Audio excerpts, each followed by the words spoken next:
Hello friends, welcome to my YouTube channel business positive. आज हम लोग बात कर रहे हैं world's most powerful automobile company Tesla की। जी हाँ, नेटवर्थ में नंबर 1। आज उसकी केस स्टडी और बिजनेस मॉडल डिस्कस करेंगे और साथ ही आप अपने बिजनेस के लिए टेस्ला से क्या लर्निंग ले सकते हो ये भी मैं आपको आज बताऊंगा।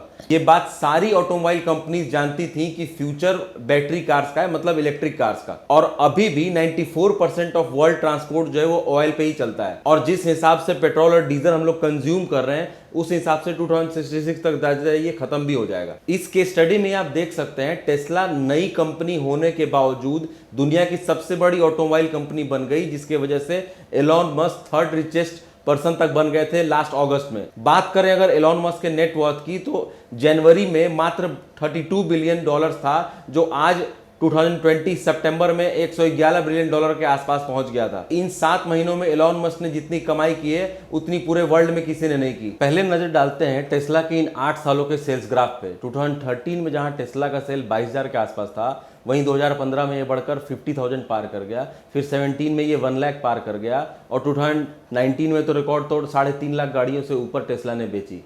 तो सेल्स ग्रोथ हो तो ऐसी हो, लेकिन आपको इसके लिए बिजनेस में कंटिन्यूअस इंप्रूवमेंट या कुछ नया हर साल करना, कस्टमर सेटिस्फैक्शन को लगातार बरकरार रखना। तो टेस्ला ने कुछ ऐसे चेंजेस भी किए हैं जो पूरे इंडस्ट्री में किसी ने कभी इंप्लीमेंट ही नहीं किए थे। टेस्ला ने टोयोटा, जो आज तक की सबसे बड़ी ऑटोमोबाइल कंपनी थी, उसको भी आज पीछे छोड़ दिया है।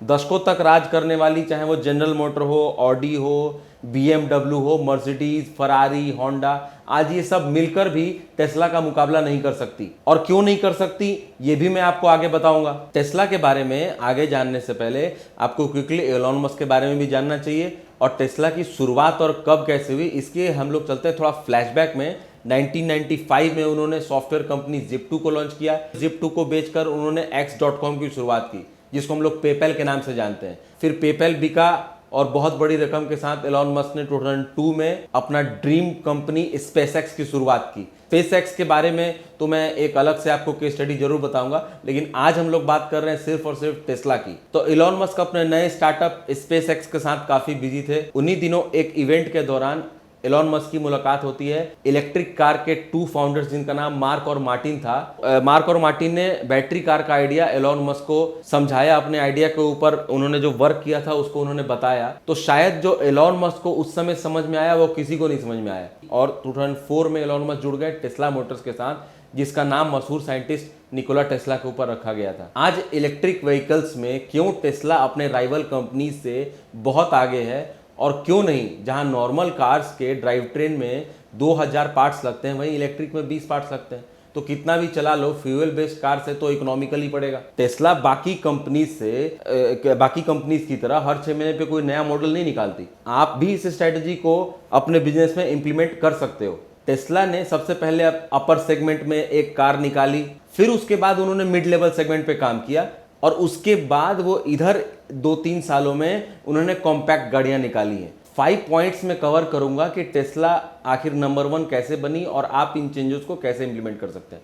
तो सबसे पहली बात है, कॉन्सेप्ट चेंज कर दिया। टेस्ला ने अपने आप को एक सॉफ्टवेयर कंपनी सेंट्रिक कंपनी बना दिया। टेस्ला को सिर्फ एक कार कंपनी कह देना सही नहीं होगा। टेस्ला की कार एक सॉफ्टवेयर प्रोडक्ट की तरह होती है। जैसे हम लोग कंप्यूटर में विंडोज का इस्तेमाल करते हैं, मोबाइल में एंड्रॉइड का इस्तेमाल करते हैं, जिसका हर 6 महीने या साल भर पे वर्जन लगातार चेंज होता रहता है, अपडेट्स आते रहते हैं, उनके फीचर्स बदलते रहते हैं।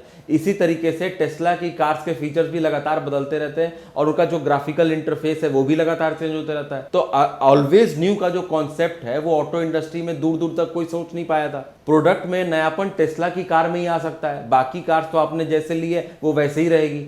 ये एक बहुत बड़ा कॉम्पिटिटिव एडवांटेज टेस्ला अपने साथ रखती है। टेस्ला का जो सर्विस सेंटर का कॉम्पिटिटिव एडवांटेज है कि आप घर बैठे इंटरनेट के थ्रू अपने कार को चेक करा सकते हो। एयर कंडीशंस की क्या हालत है, ब्रेक फ्लूइड क्या है, एयर फिल्टर ठीक है कि नहीं। तो ये काफी सारे काम टेस्ला आपको रिमोटली करके दे देती है।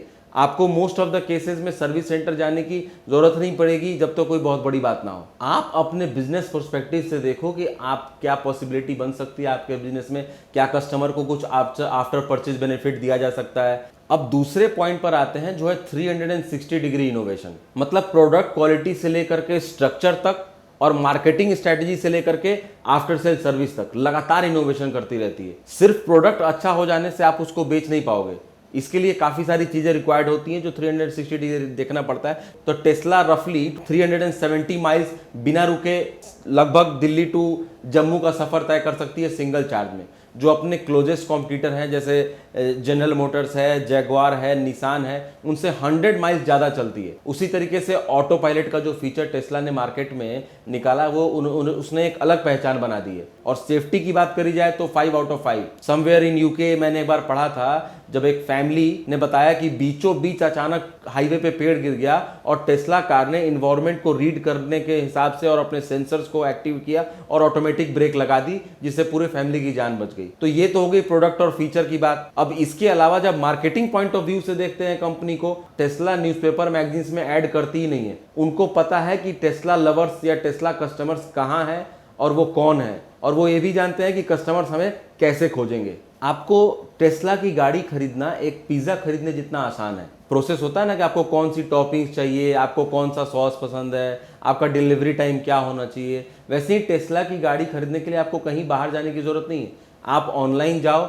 उनके मॉडल को चूज़ करो, अपने फीचर्स डालो, अपने हिसाब से अपना एडवांस डिपॉजिट करके और अपना कन्वीनियंट टाइम को टिक कर दो और गाड़ी वो टेस्ला जो है आपके घर पे होम डिलीवरी करा देगी। ऑनलाइन सेलिंग ऑफ कार्स जिसको लोग पचा नहीं पा रहे थे बड़े बड़े एनालिस्ट, उसी की वजह से टेस्ला ने लॉकडाउन में भी अच्छा कर गई। जहां कोरोना वायरस की वजह से पूरे ऑटो इंडस्ट्री को बहुत पीछे चली गई है, वहीं टेस्ला रिकॉर्ड ग्रोथ पर है। डायरेक्ट सेल होने की वजह से ना डीलरशिप पे जाने की जरूरत है और ना 10 तरह के खर्चों को अवेल करने की जरूरत है। डायरेक्ट सेलिंग होने की वजह से टेस्ला को प्रॉफिट्स भी बाकी कंपनी से ज़्यादा होती है। अगर आप भी अपने बाइंग प्रोसेस में कुछ ऐड कर सको, कुछ चेंज कर सको, तो आपके बिजनेस के लिए काफ़ी फ्रूटफुल साबित होगा।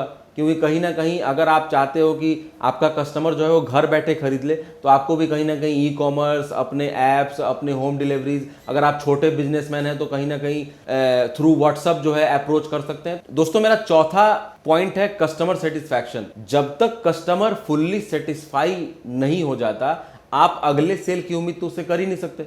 किसी भी प्रोडक्ट या सर्विस में जो स्टैंडर्ड कस्टमर सेटिस्फैक्शन लेवल होता है वो अराउंड 80% होता है। तो लोग कहते हैं बिजनेस के लिए बहुत बढ़िया 80%, लेकिन टेस्ला का सेटिस्फैक्शन लेवल तो टेस्ला टेरी उनका 90% है। ये अपने आप में एक बहुत बड़ी बात है, क्योंकि हर कार या प्रोडक्ट एक ना एक दिन पुरानी होनी है और उसकी शाइन खत्म हो जानी है। लेकिन कस्टमर जो अपने साथ जो एक्सपीरियंस जीता है, जो आपके प्रोडक्ट को रख कर देखता है, वो कभी खत्म नहीं होता। और वो जो आपकी मार्केटिंग करेगा ना फ्री ऑफ कॉस्ट, वैसी मार्केटिंग कोई भी नहीं कर सकता। टेस्ला बेचने के बाद भी लोग टेस्ला खरीदना चाहते हैं। कंपनी इतना कॉन्फिडेंट फील करती है कि अगर आप 1000 माइल्स चला लो 7 दिन के अंदर, आपने कम चलाई है, तो अगर आपको कार पसंद नहीं आती है लेने के बाद, तो आप कार वापस कर सकते हो। तो इस तरह के चेंजेस आखिर कौन करेगा? आपने कभी सोचा भी होगा कि आप कार लो, कार को टेस्ट करो, चलाओ, 1 हफ्ते रखो और उसके बाद नहीं पसंद आया तो वापस कर दो। ये वही कर सकती है दोस्तों जिसको अपने ऊपर फुल कॉन्फिडेंस हो। तो क्या इस तरह की स्ट्रैटेजीज आप अपने बिजनेस में अपना सकते हो अपने सेल्स को बढ़ाने के लिए? दोस्तों, लास्ट और मेरा सबसे क्रूशियल पॉइंट है कंपनी का स्ट्रक्चर। टेस्ला का स्ट्रक्चर ऑटोमोबाइल कंपनी का है ही नहीं, वो एक टेक कंपनी की तरह काम करती है, जहां सिर्फ कंप्लेन को सुना नहीं जाता है, उनको सॉल्व किया जाता है। टेस्ला के जो फीचर्स हैं वो अपग्रेड नहीं होते, इनोवेट किए जाते हैं। और अगर एक बात पे ध्यान दे तो टेस्ला ने इलेक्ट्रिक कार्स या लग्जरी कार्स का इन्वेंशन नहीं किया है। टेस्ला ने सक्सेसफुल बिजनेस मॉडल का इन्वेंशन किया है जिससे मार्केट में अलग पहचान बन सके।